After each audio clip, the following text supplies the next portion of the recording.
سيف كل يوم يقول حاجة مش حقيقية لحد ما حصل موقف خلاه يعرف غلطه. كان في ولد اسمه سيف، كان بيكذب كتير قوي.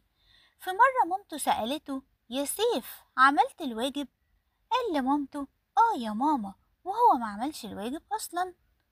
مامته حست انه بيكذب، قالت له: تعالى وريني كده. ولما مامته مسكت الكتاب لقيته مش عامل الواجب. وفي يوم تاني يقول لأصحابه: أنا عندي عربية جديدة بالريموت، وهو ما عندوش.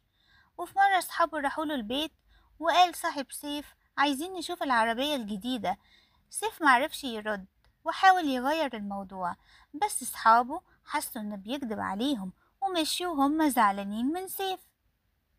وفي مرة تانية سيف كان رايح المدرسة، قعد يلعب واتأخر على المدرسة. المدرس سأله: اتأخرت ليه يا سيف؟ طبعا سيف كذب وقال: العربية بتاعت بابا اتعطلت بينا في الطريق. والمدرس اتصل ببابا علشان يتأكد، وعرف ان سيف طبعا بيكذب. وفي مرة سيف كان بيلعب وفجأة وقع، قعد ينادي على أصحابه: الحقوني الحقوني، حد يساعدني. صحابه قالوا: ده أكيد بيكذب علينا زي كل مرة.